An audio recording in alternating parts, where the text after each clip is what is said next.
Redacted Christmas gifts.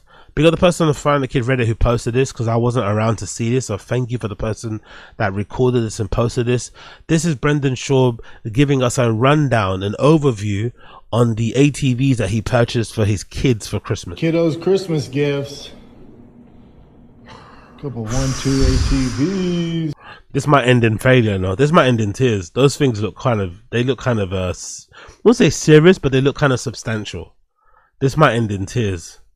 Knowing the way Brendan probably parents and Joanna parents, right? They're probably a little bit, I won't say hands off, but these are probably gonna, this might end in tears. I hope it doesn't because there's kids involved, but this might end in tears. Hopefully they don't flip them.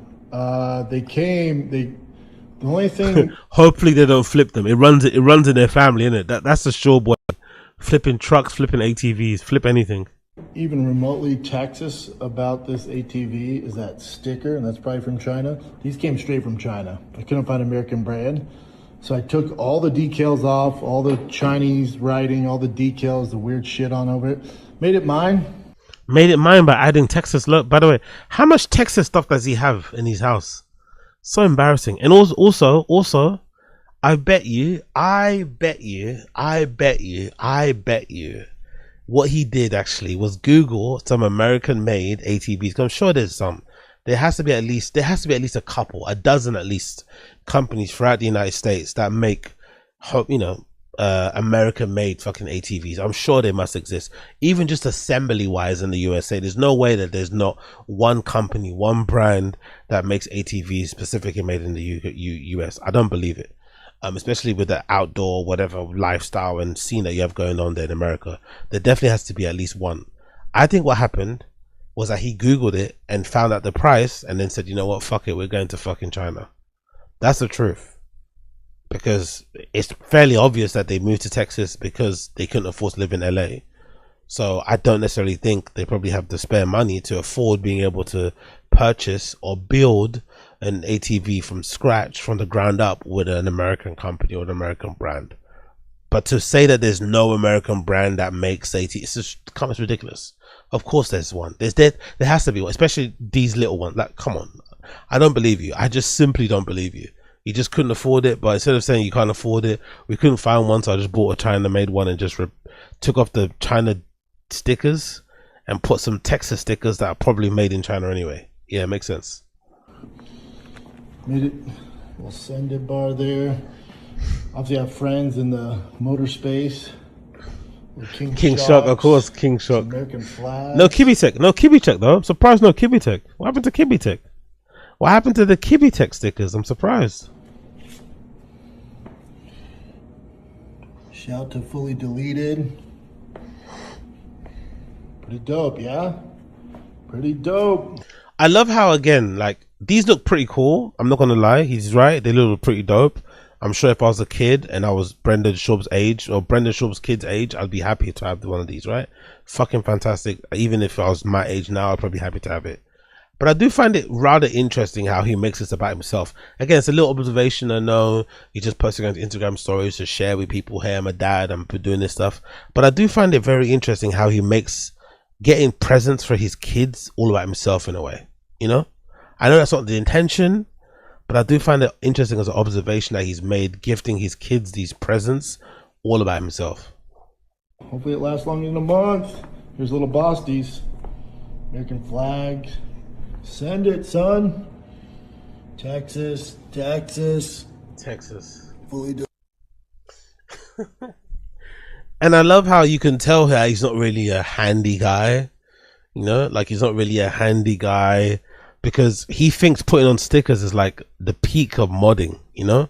You can tell he hasn't really replaced engines, batteries, handlebars, drive shafts, axles, suspension, brakes. You know, he hasn't really taken anything apart because he literally thinks like, you know, scraping off some decals and applying some new stickers and positioning them. So like, I bet you he wore some mechanic gloves putting those stickers on. I bet you $100. I bet you £100,000 that most likely Brendan, right? How's that mechanic gloves?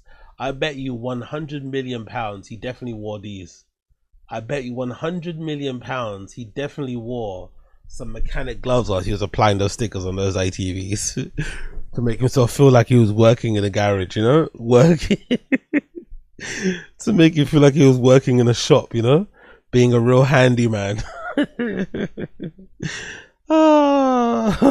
Brilliant.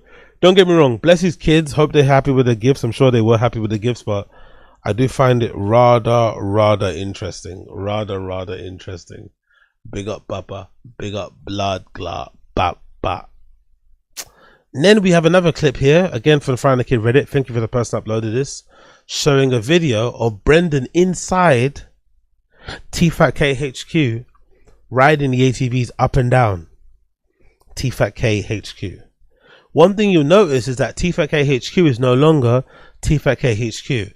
It's now TFATK HQ shared with a bunch of people, because it's actually in a garage unit type of thing. It's not really a studio, but it's a really interesting setup regardless.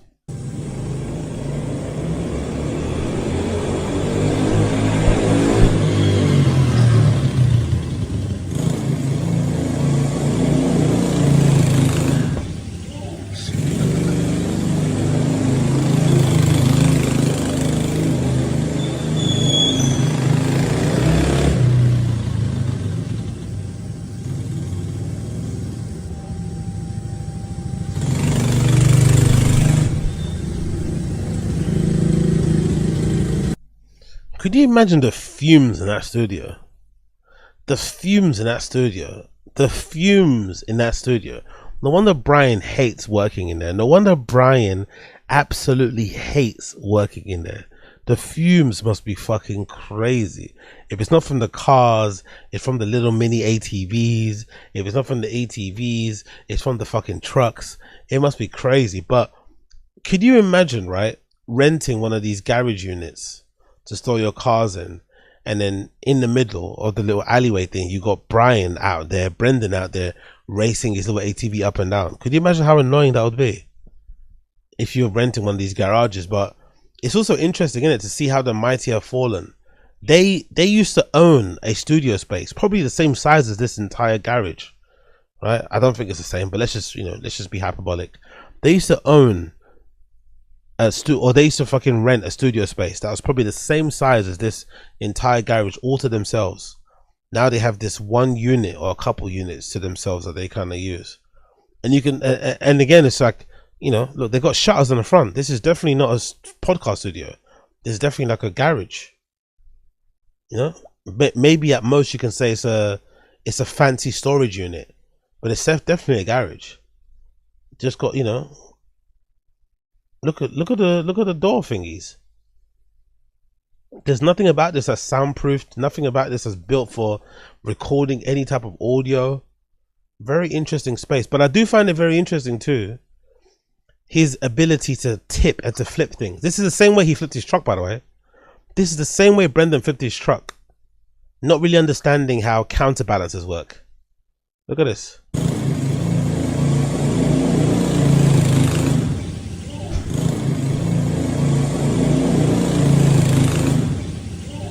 Completely not understanding how to counterbalance when you're turning on something like this.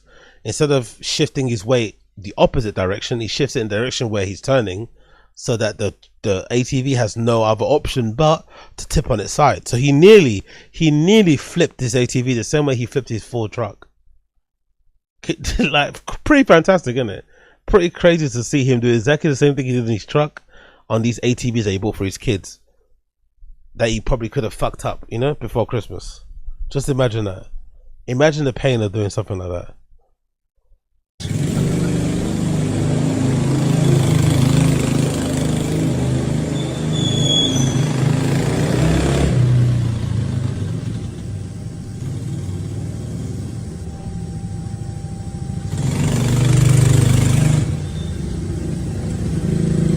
Again, not to read too much into this stuff because it's just him riding around an ATV.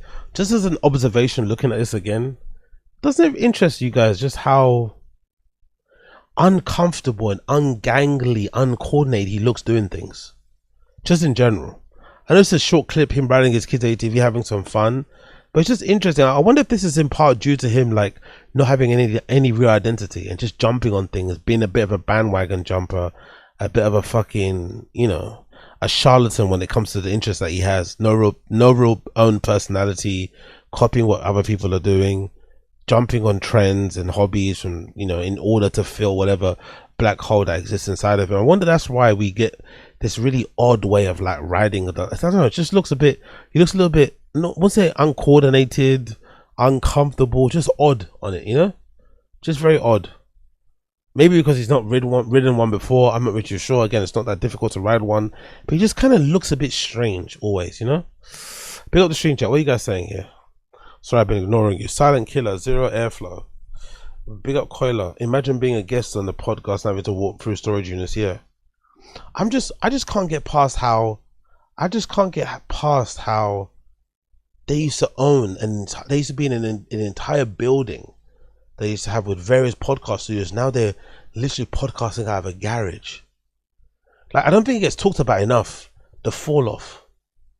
Don't get me wrong, I don't think they've really fallen off. I think this is just a reality situation. I think they were probably bleeding money for a long time at that Thick Boy headquarters in California. Don't get me wrong. But visually, this is just as much as a fall off as Showtime special, You'd Be Surprised, to Gringo Pappy with the cardboard cutout background or the cardboard cutout skyline. This is just as bad.